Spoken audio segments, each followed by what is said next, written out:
É uma alegria muito grande retornar a casa mais uma vez. Para vocês que não me conhecem, eu ouvi o Evangelho pela primeira vez aqui nessa igreja. Fui batizado aqui nessa igreja. Eu recebi o chamado para ser pastor e fui abençoado por essa igreja. Fui ordenado pastor nessa igreja. Trabalhei com o pastor Amauri por vários anos, acho que uns 7 ou 8, nessa igreja. E essa igreja me enviou para fazer um doutorado nos Estados Unidos. E com a graça de Deus a gente conseguiu concluir. E no meio de muita luta, de muita dificuldade com o nosso segundo filho, Antônio, que acabou falecendo, acabei arrumando uma igreja lá nos Estados Unidos, onde estou pastoreando hoje. Se você estiver passando por Michigan, estiver com frio, vai na minha casa que tem aquecedor. Tem um quarto de hóspedes preparado para você, é só bater na porta. A gente está muito feliz lá, a nossa igreja chama-se First Byron CRC. Pode repetir comigo? É uma igreja abençoada, nós temos 7 pastores lá. Eu sou Tudo bem aí? Na hierarquia lá eu sou o número 2. Então quando tem problema grande dá para o número 1. Quando tem problema pequeno manda para mim.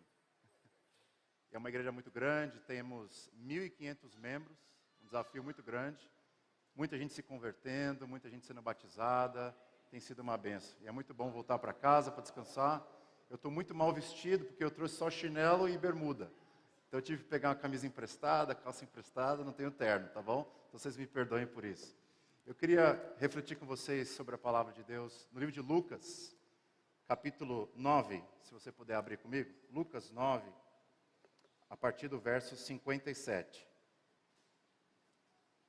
Tem aí no telão para vocês.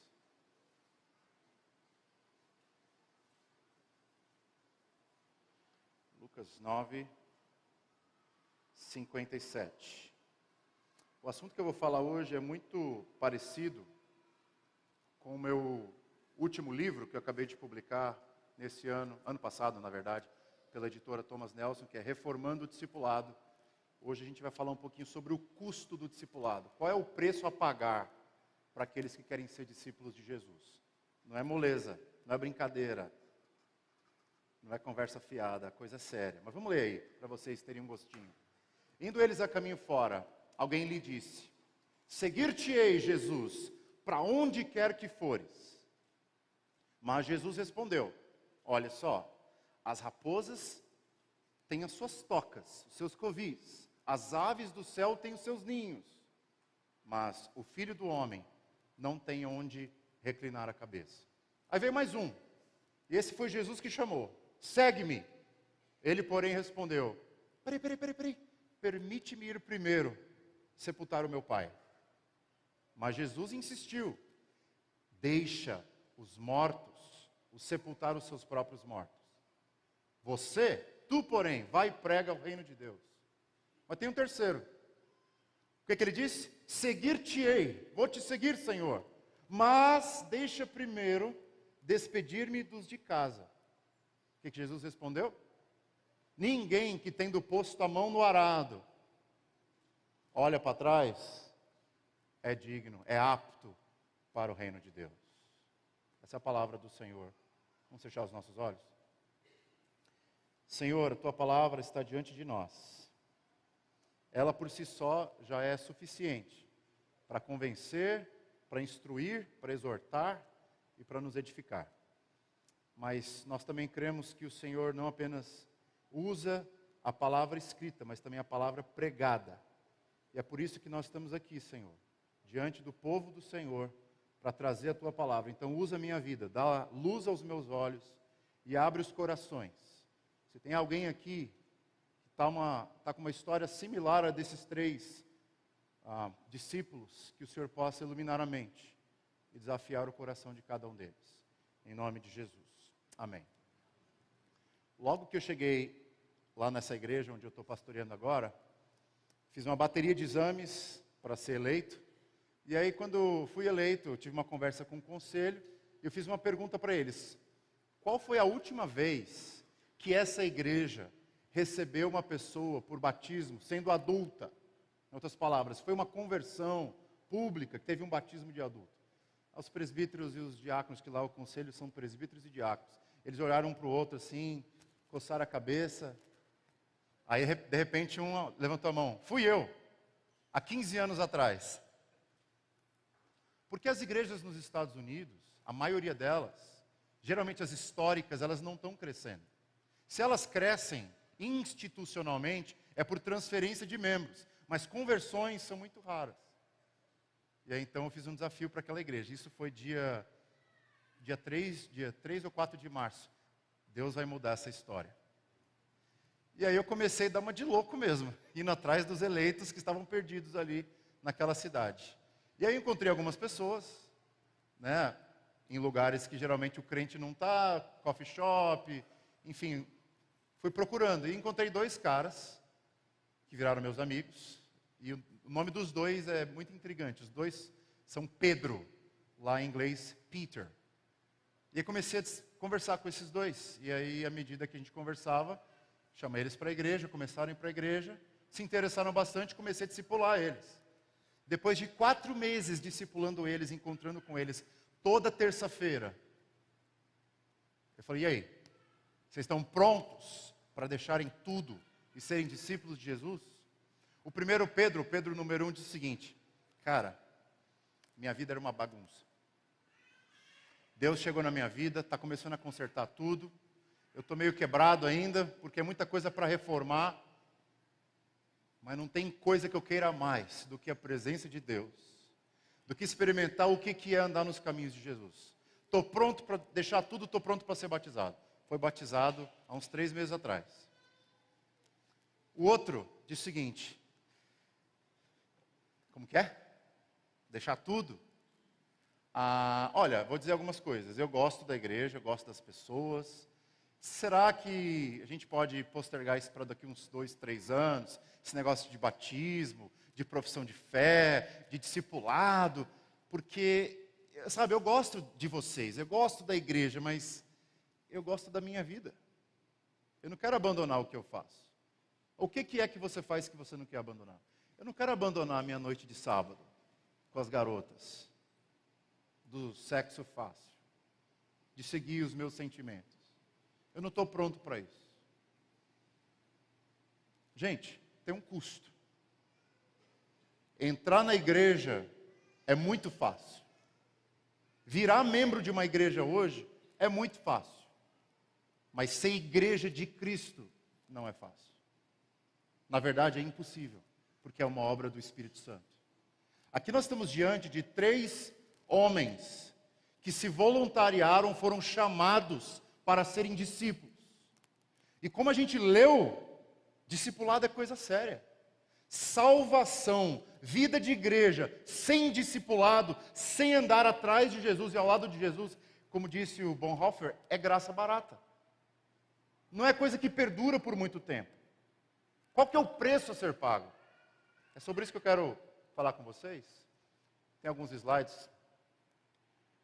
O custo do discipulado, esse é o tema. A pergunta que eu quero fazer para vocês é, qual é o preço do discipulado? O que você e eu temos que pagar a fim de sermos recebidos como membros, não na igreja dos homens, mas na igreja de Cristo? Primeira coisa, primeiro discípulo, primeiro protótipo de discípulo chega para Jesus e diz, eu vou te seguir para onde quer que o Senhor for. Me leva com você. Jesus então falou, tá bom, não tem problema nenhum, eu gosto da sua iniciativa, eu gosto do seu vigor, mas tem uma coisa, as raposas têm onde dormir, elas têm as suas tocas, as aves do céu têm ninhos para repousar a cabeça, o Filho do Homem, se referindo a Ele mesmo, não tem onde reclinar a cabeça. Você está disposto a pagar esse preço? E aí obviamente você lê um texto desse e fala assim, essa é a hora que eu gostaria que um pastor me explicasse o que isso significa. O que isso significa? Raposa na toca, ave no ninho, filho do homem que não tem onde reclinar a cabeça. Vamos ver se a gente consegue ajudar. Raposa, no livro de Lucas, quem é? É só abrir em Lucas 13, 32, você descobre a resposta. Herodes. Jesus estava fazendo muito milagre na Galileia, território de Herodes. Herodes falou, vamos parar com isso aí. Então Jesus diz, vá dizer àquela raposa, que se eu curo, se eu faço milagres, é porque o reino de Deus é chegado. Raposa era um exemplo, uma metáfora do governante que era astuto e ao mesmo tempo desprezível. O que Jesus está dizendo para aquele discípulo, para aquele cara que tem interesse em caminhar com Jesus? Olha, se você quiser seguir o Herodes, você vai ter uma mansão luxuosa para dormir.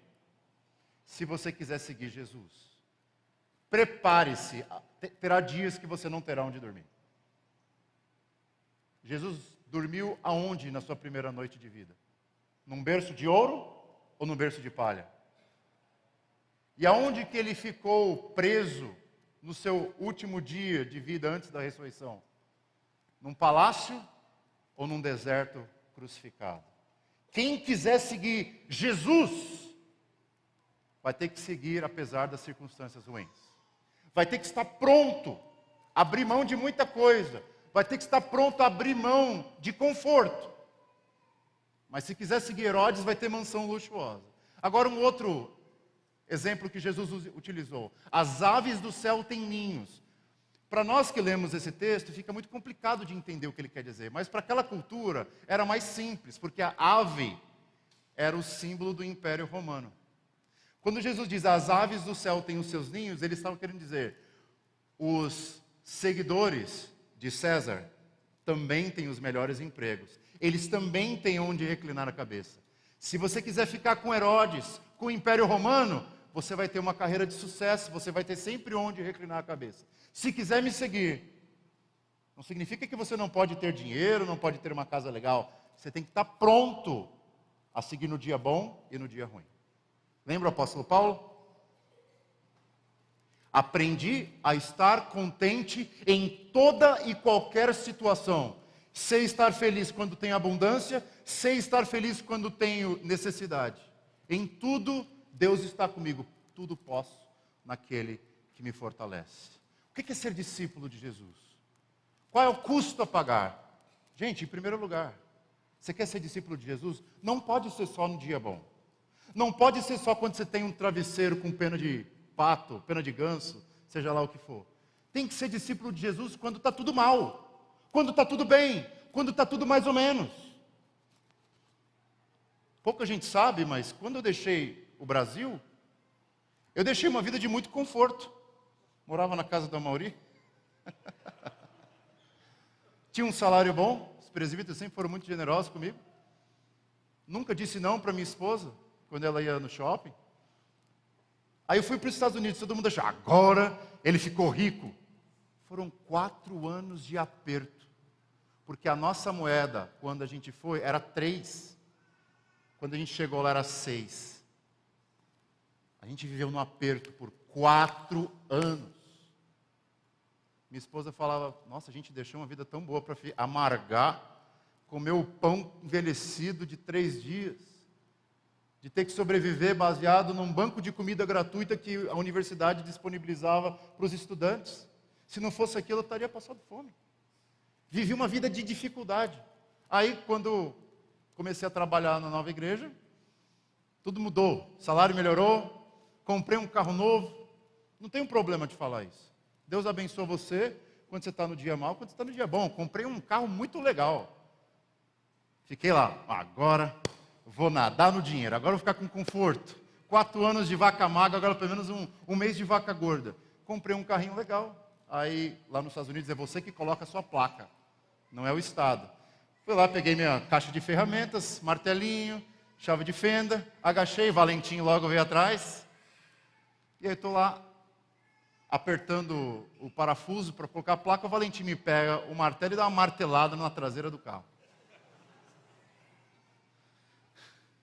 Acabou de sair da concessionária, uma RAV4, Toyota, braba, com baita de uma martelada na traseira. Aí eu olhei para aquilo e falei assim, eu mato ele ou fico com o carro amassado? Eu falei, eu acho que eu vou ficar com o carro amassado e tentar entender o que Deus está me dizendo. Eu não vim aqui para ter conforto. Eu vim aqui para seguir o Senhor, aonde quer que o Senhor me levar. Então, gente, simples, quer ser discípulo? Quem quer ser discípulo de Cristo aqui? Tem um custo, gente, não é assim. chegou, é vida mansa. Tem um custo. O custo número 1 é: você está pronto a servir Cristo quando está tudo bem e quando está tudo mal? Porque muitos crentes gostam de seguir Jesus quando está tudo bem. Jesus diz, até os gentios conseguem isso. Mas, para viver desse jeito, você precisa ter o Espírito Santo. Você precisa ter algo sobrenatural te ajudando.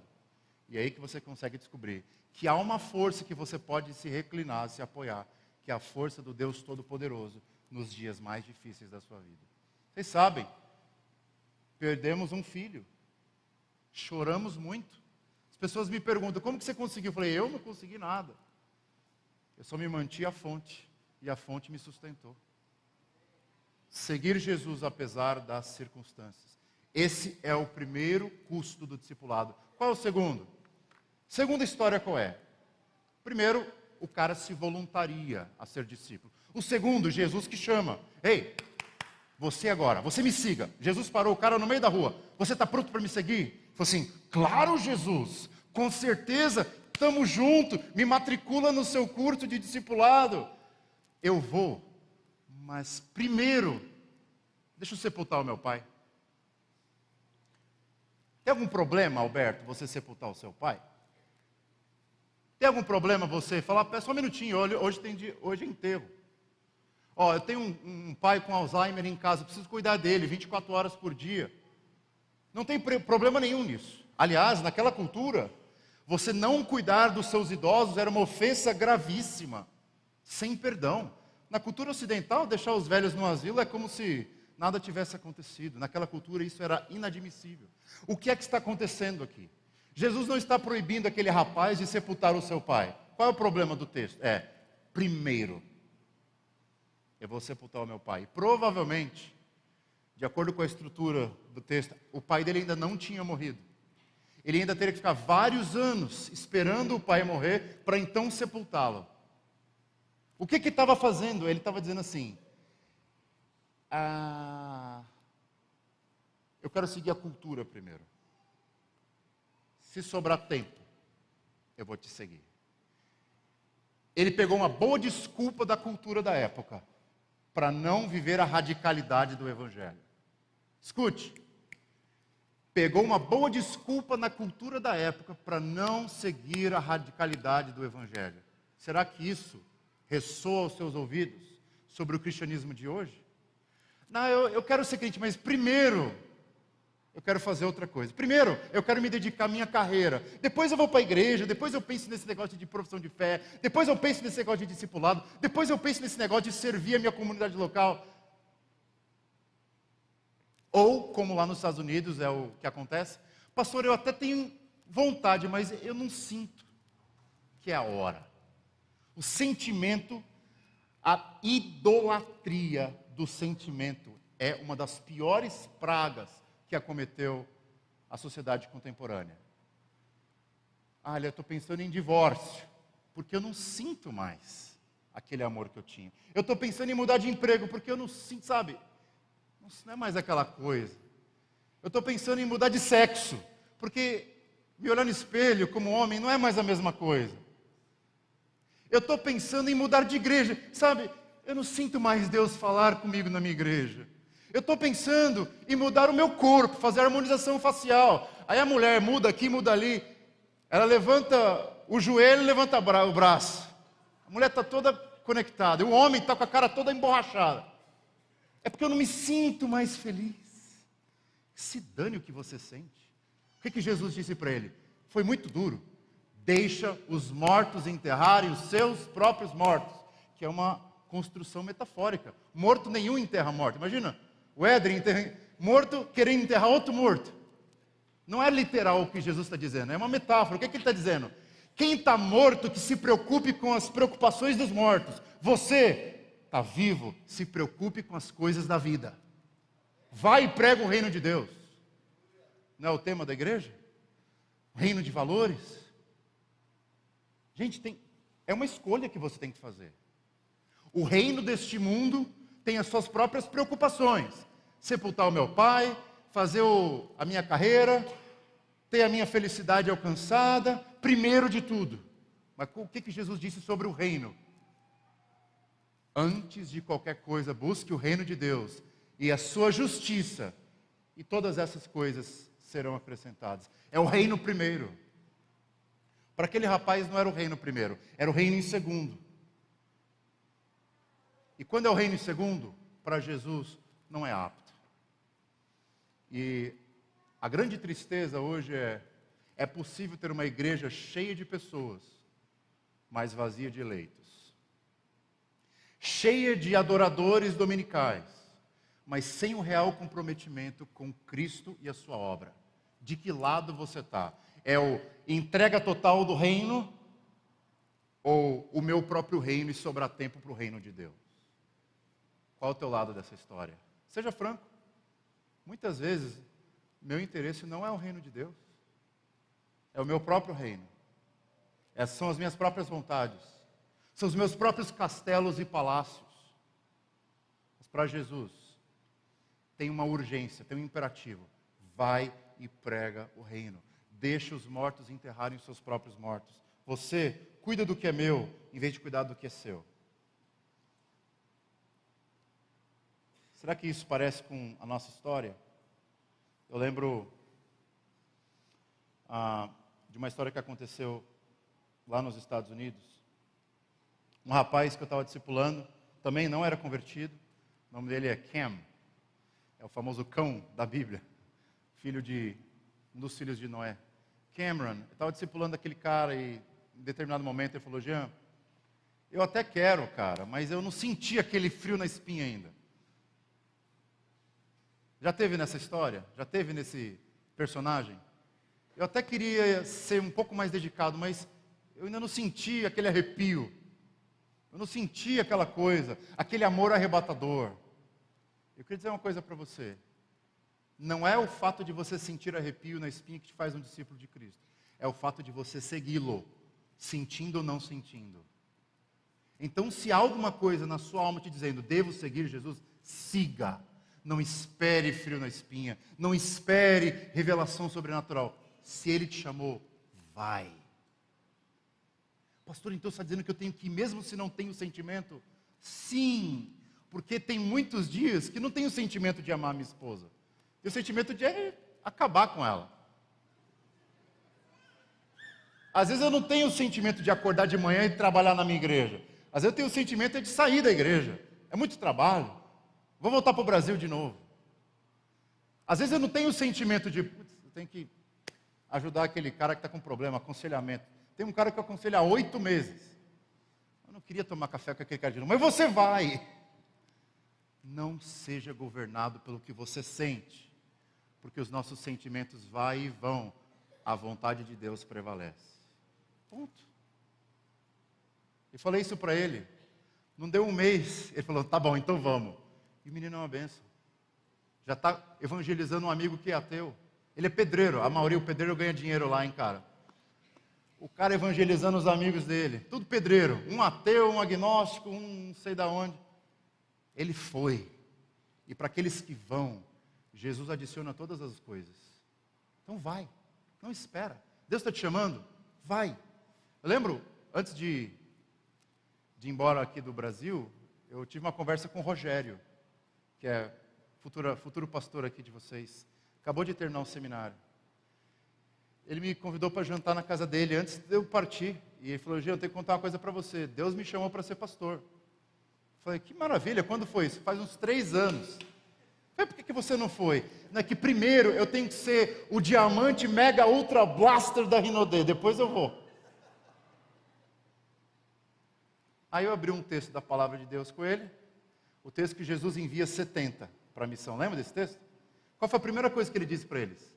Vão, não levem bolsa, nem alforje, nem nada. Se vocês são de Deus, Deus vai sustentar vocês. Rapaz, o menino começou a chorar igual uma criança. Então eu vou. Ele morreu de fome? Deus sustentou ele? Acabou o seminário, já está de volta. Tem que ir, meu amigo. Deus adiciona o resto. Mas tem que ir. Cumpra o que Deus te chamou para fazer. Está animado? Legal, é bom quando você trabalha com ânimo. Não está animado? Trabalha mesmo assim.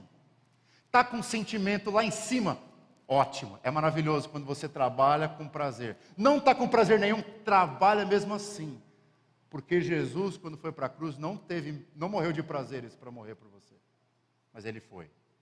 E se quiser ser discípulo, tem que ser igual a ele. Tem que seguir na contramão da cultura. As narrativas da cultura estão aí. Onde é que está você? Vai e deixa a cultura para lá. Deixa o que dizem sobre você para lá. Segue o reino de Deus. E não se importa com o que eles dizem. Mas tem um terceiro.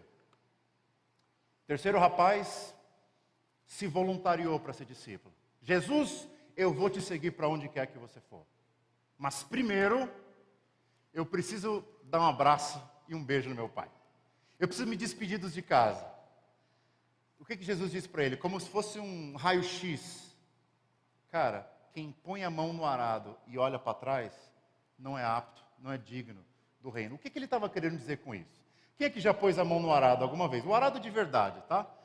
Carlos Henrique, por isso que ele é macho desse jeito, né? Quem já pôs a mão no arado ali, ó? Olha, meia dúzia. Meia dúzia. Ninguém sabe o que é isso. O que é a mão no arado? É o seguinte, você pegou o arado, você está fazendo sulcos na terra. Como se fosse uma rua de plantação. Você pode pôr o couve, pode pôr o café, pode pôr o que quiser, mas o sulco que você abre na terra tem que estar reto. Estão comigo, sim ou não? É como se fosse uma rua reta. Se você olhar para trás, o que acontece? O sulco entorta. E na hora que o sulco entorta, você vai plantar torto, vai conflitar as plantações. Jesus pegou um exemplo do mundo agrícola e agrário para dizer o seguinte: quem está comigo tem que ter foco pleno, não pode ficar olhando para trás. Esse é o terceiro custo do discipulado. Você vai seguir Jesus? Foca 100%. Não é Jesus e mais alguma coisa, não é Jesus. É o reino dele. Não é Jesus 70%. É Jesus, mas deixa eu fazer um pouquinho do meu jeito. Valentim, quando ele vai no shopping aqui, ele adora subir no quarto andar ou último andar do shopping e andar nas motos, nos carros. Eu pago. Eu quero ver esse moleque feliz, curtindo. Ele pegou então a moto na Anália Franco. A moto andava rápido, eu tive que correr atrás dele. Sabe qual é o problema dele? Ele fica olhando para trás o tempo todo. O que acontece? Bate a cara na parede. As duas vezes que ele pegou a moto, uma na Penha, uma na Anália Franco. Olhou para trás, bateu a cabeça na parede. Filho, não pode olhar para trás. Tem que manter o seu olhar fixo no alvo. Para ser discípulo de Jesus é a mesma coisa. Se você não ficar com os seus olhos em Cristo, o que acontece? Vamos para a própria Bíblia. Pedro, o maior dos discípulos, o mais convicto de todos. Jesus aparece no mar da Galileia, andando por sobre as águas. Pedro diz o quê? Senhor, se é você mesmo, deixa eu andar. Vem, Pedro. O que aconteceu com Pedro? Começou a andar. E foi. Gente, o milagre aconteceu. Ele começou a andar. Mas o que aconteceu depois que ele começou a andar? Ele reparou no vento, ele reparou no trovão, ele reparou quão bravo estava o clima no dia. E quando ele olhou para o lado, qual foi o resultado? Afundou. Olha aqui para mim. Seja honesto. E levanta a mão. Quantas vezes você olhou para o lado?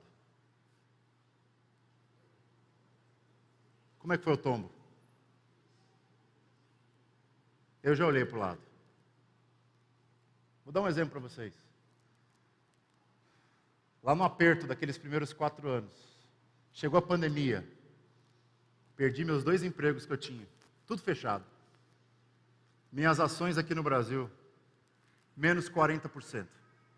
Não vou vender essas desgraças. Vai deixar assim agora. Esperar subir. GZ então me faz um pedido. A high chair do Valentim, onde ele come, quebrou. A gente precisa de uma nova. Você pode comprar? Eu olhei na conta, tinha $300.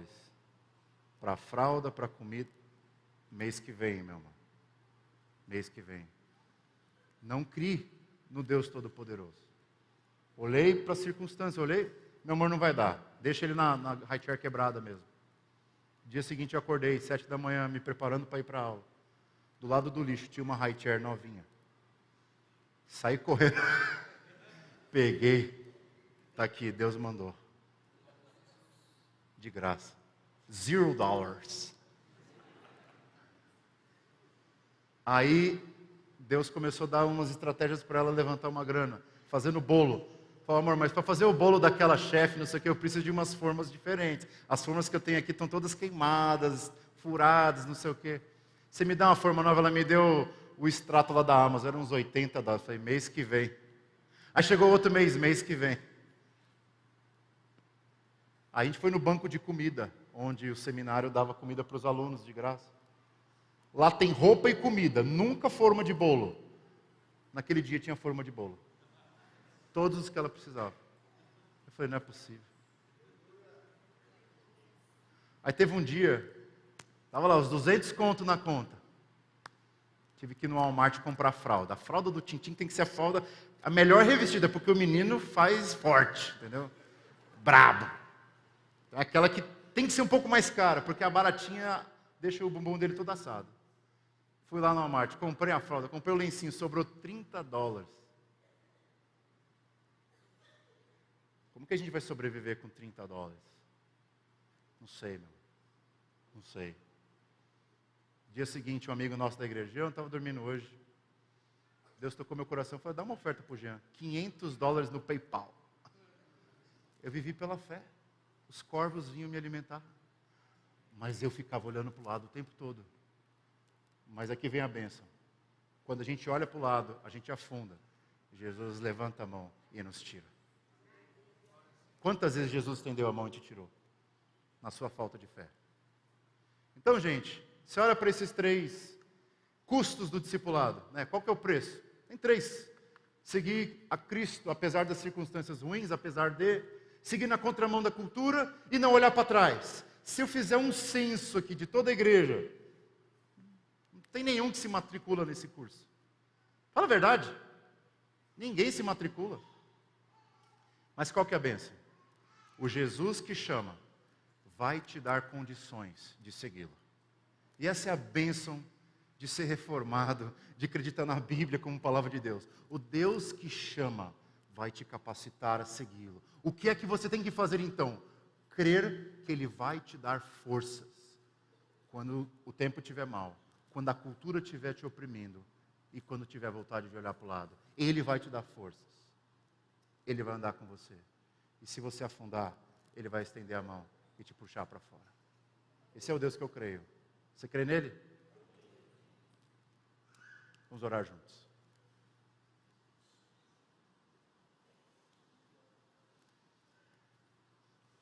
Senhor, como é maravilhoso ler a Tua palavra, ser confrontado por ela, e ao mesmo tempo que a gente foi ferido pela palavra, a gente ser curado pela mesma palavra. Porque o Deus que chama não abandona os seus discípulos. Senhor, se a gente pudesse enumerar esses 3 critérios para os 12 apóstolos, nenhum ficaria de pé. Pedro olhou para o lado. Pedro ficou irritado diante das circunstâncias ruins. Pedro muitas vezes andou segundo os critérios do próprio diabo. Mas ele se tornou um apóstolo, um pregador. E Senhor, a despeito de eu praguejar no dia mal, a despeito de muitas vezes eu seguir a onda dessa cultura, e a despeito de muitas vezes olhar para o lado e não crer que o Senhor está comigo, o Senhor não vai me abandonar. O Senhor não vai nos deixar. Então, Pai, eu queria que o Teu Espírito repousasse sobre nós nessa noite, sobre cada membro dessa igreja, sobre esses que estão nos assistindo agora, que eles possam ter a convicção absoluta de que o Senhor não vai abandonar. No momento ruim, no momento que a cultura estiver oprimindo, e no momento que der vontade de olhar para o lado. Porque o Senhor disse para os Teus discípulos que aqueles que o Pai te deu, o Senhor jamais lançaria fora. Ó Senhor, não nos lance fora. Senhor, inclina os Teus ouvidos para a terra nesse momento e ouve o nosso clamor. Nós somos fracos, nós praguejamos com a boca, nós rapidamente nos desviamos. Mas obrigado porque o Senhor não nos abandona. Nos ensina, nos ajuda, nos protege e nos capacita para sermos discípulos radicais. Discípulos que não apenas querem salvação, mas querem discipulado. Discípulos que não apenas querem as bênçãos do Redentor, mas querem se tornar como o Redentor. Andar com o Senhor. Aprender com o Senhor. Ser renovado pelo Senhor e aprender a fazer as coisas que o Senhor faz. Nos ajuda, ó Deus, e abençoa a tua igreja nessa noite. Que seja um tempo de renovação para os membros aqui. Um tempo de renovação para cada indivíduo. O seu compromisso de não apenas ser salvo pela graça, mas de ser mantido, transformado e renovado e utilizado pelo teu reino, pela graça. Fica conosco, Pai. Em Cristo Jesus, o Senhor da obra, o nosso mestre, nós oramos. Amém. Amém. Continue avançando, continue seguindo o teu Senhor. Ele nunca vai te abandonar. Amém.